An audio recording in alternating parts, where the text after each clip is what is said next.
What's up, gamers? This is your boy Proto here, and welcome to another episode of Like or Dislike, where we look at some of the latest games that come out.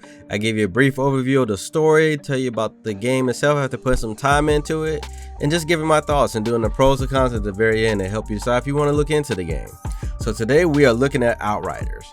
Now, first off, I have to apologize. I know this game came out almost 2 weeks ago. Credit, it did have a lot of issues and problems coming out, which made the review a little bit longer to take, but I wanted to still do an honest review after putting some time into it. So that being said, let's jump on into it.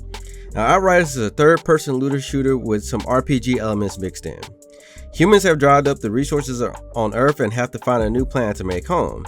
You guys find another planet and you're part of the first group to make sure the planet is safe for colonization. While exploring the new planet, you get caught up in a storm that gives you powers, but you become injured and you go into cryosleep for 30 years.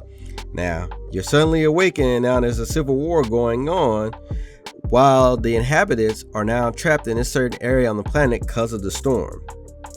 Now, you're tasked with finding a way outside of this storm so humanity can survive and end this and stop this civil war from going on and just killing us all off. So you guys progress past the storm and you guys end up finding out what's really going on. And I really don't want to go too far from that because honestly, I thought the story was pretty good. I kind of was not expecting what I saw. So with that being said, you have 4 different classes to choose from, each with their own unique playstyles. You have a melee class, a tank class, a support class, and a well-rounded class is like a mix of all 3. So depending on your playstyle, you have 4 to choose from, and you can always go back and play through each one again. Now, as you progress with each class, you unlock new abilities, but you can only use 3 at one time. So it really depends on your playstyle and what you want to use. But I think that's pretty cool, and you can switch them on the fly, so there's no real cooldown with which ones you want to use. Now, you also receive class points that you can use to upgrade your abilities, and you'll have these trees where you can put the points in, and depending on what playstyle you want to go towards, you can be all melee, supporting your weapons, supporting your abilities, and I really like that. And if you don't like where it's going, you can always reset the points, so I thought that was a good thing. Now, as you play, you'll get different gear and weapons that you have mods that you can add a boost to your powers. Here's where the looting part comes in. Now, if you dismantle items, you get to keep the mods that were on that weapons and gears, and you can add it to the new ones. Now, you have to keep in mind though, if you get up into the higher gear, because it works like a regular tier system, you got green, purple, gold from least to highest. Sorry, there's green, blue, purple, orange, typical gear system. But when you get from purple and above, you'll have 2 mods in it. When you change one mod, the other one is locked in. So you have to keep that in mind. If there's one that already has a mod that you want and you want to switch out for something else, just keep that in mind. But like I said, even if you dismantle it, you get to keep all those mods. And that's where one of the beautiful things in this game is. If you find a weapon that you really like and you want to keep it, you just get the mods you need on it and keep on going. They kind of emphasis on you wanting to level up those certain weapons opposed to you just destroying it to get into better weapons. But it all depends. If you find a weapon you like and you want to grind and keep it leveled up, it won't be that hard to do it. Now, you have a world tier system that starts from level 1 to 15. And as you unlock the higher tiers, the enemies will be tougher, but the rewards are much better. Case in point, the higher the tier, the more difficulty, but the better the rewards. Typical looter shooter type game. Now, if you're struggling to get past a certain area, you can actually lower the world tier, and I thought that was nice if you're playing solo. So I played most of the campaign solo, and believe me, there are some areas that are just very tough playing it on that highest tier level. So there's nothing wrong if you drop it down 1 or 2 just to pass that part and then rank it back up. But keep in mind, if you drop it down some, until you raise it back up, you're gonna get gear at that level. So don't think if you kill all the enemies at a lower tier and then raise it back up before you collect all the gear that's going to go up. No, all that gear that drops at that tier level is going to be at that tier level. So just keep that in mind. Now, you can play in groups of up to 3 with crossplay, and people can literally drop in and out. And that's another thing that you got to remember. When you first start playing the game, your party is always set to open. And if you don't change that, you're going to have random people just dropping in. And I had that happen during my first couple hours playing the game. I just had random people hopping into my game because they're just looking for random people to play with. Now, after you complete the story, you'll have expedition missions that you can play for better gear. And this is where the in-game grinding comes in for a lot of looter lovers. I guess that's what the right name you want to call them, looter lovers. I don't know, looter shooters, whatever you want to call it. The people that love grinding for gear and getting better stats. How about that? Now, these missions are timed, so the faster you complete it, the better the reward. So it's highly recommend you play with a group. Now, I tried running a couple of these expeditions solo. You still fight the same amount of enemies as if you would be fighting if you had a whole group.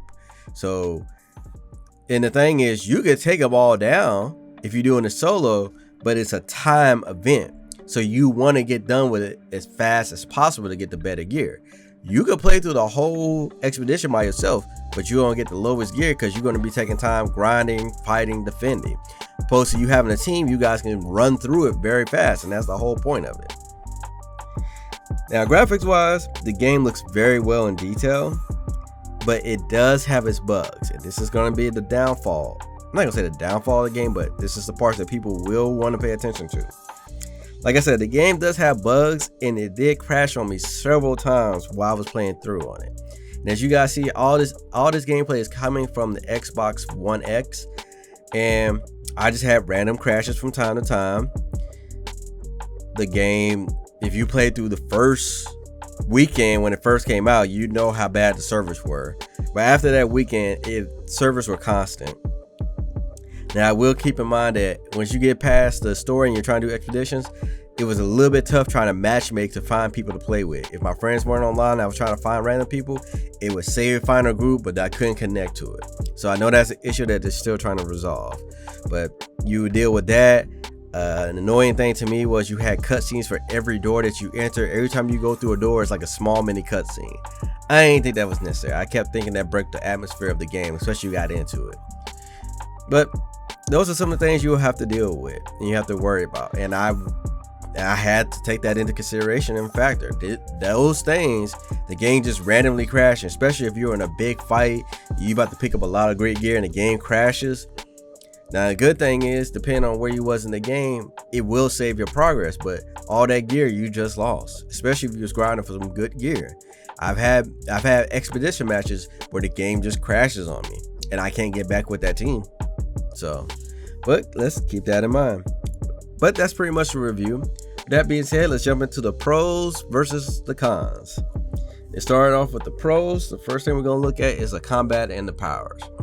I thought the combat was very nice and smooth. The only thing I say about the combat I did not like was like when you're in cover, certain times you use certain powers, it leaves you still standing up instead of automatically going back into cover. And sometimes when you're in cover, you'll automatically get out of it if you press the wrong button. But otherwise, I could deal with that. Combat, I thought it was really good. The powers are very unique. You can use powers around behind the fences and stuff, so it made it very good. But they really encourage you like to not stay still because the enemy will flank you. As soon as you get the opportunity, they will flank you. But that's why you have your powers to keep them at bay and get yourself back up. Now, the next pro we're going to look at is the gear. The gear drops constantly and big time. Now, I heard there's supposed to be a patch coming out where they may limit some of that, and I think that would be a bad thing for them to do. But for right now, the gear drops constant. As you get up, you get better gear. And the main thing is dismantling, getting the mods you want, and setting up your gear. You're going to keep getting gear all the time. So, and then when you have the vendors, their vending is constantly updating almost every 30 minutes to an hour. So, and I thought it was a good thing because for some games, their vendors only update once or twice a day. So the fact that their vendors update almost 30 minutes or an hour, I think that was great. And the last pro we're going to look at is the story. I'm a big story person, and I really like how they told the story. It really kept you trying to figure out what was going on. And then the surprise at the end, I definitely wasn't expecting, and I thought that was a nice touch. So if you like playing through storyline games, you like playing through the story, I think you will enjoy it. So with the pros done, let's take a look at the cons. So the first con, as you can imagine, is the bugs and the crashes. Like I said, playing it on console, and I heard there are several issues going on PC. I heard there's a current issue on PC, if they haven't fixed it not right now, that a lot of people are losing all of their equipment and everything. So that's a major thing to consider. You grinding that hard, you've been putting in 10 plus, 15 plus, 20 plus hours, you lose all your gear, or you're playing with friends and the game's constantly crashing. That can annoy anybody to a point they'll never pick up the game again. So keep that in mind. The next con we're gonna look at, way too many cutscenes. Like I said about the cutscene for nearly every door entrance, every time you start up a mission, there's a cutscene. Just very annoying to me. It really broke the ambiance of the game. I really thought that was really unnecessary. And sometimes some of the crashes can happen because it's processing this. So keep that in mind.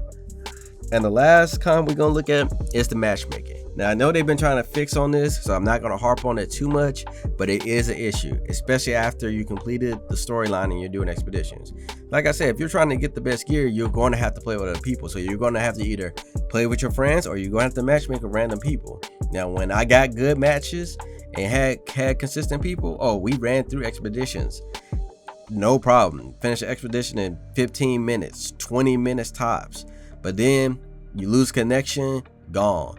And then I saw a lot of people, as soon as they go down once, they would leave. And if they're hosting the game, that's the end of it. But keep that in mind. Now, overall, I'm going to give the game a like, but I give it with hesitation. I say give this game some time. Let them work these bugs out. Let them get these fixes done. Because I really see the potential of this being a really good game. A really good game for looter shooters. For games that people like to grind in, to get better gear, that care about their stats. That is there, without a doubt. That is there. That will make you love the game. That will make you enjoy the game.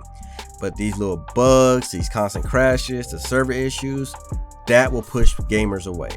So I say the game is good. It is worth a playthrough, but give them some time. Let them get these issues fixed. Wait until a lot of these issues are done, then pick up the game. So you won't have to deal with a lot of issues like I did. Like I said, I normally get these game reviews out within 4 or 5 days max. But I had to wait because I literally had a weekend I could not even play because constant server issues.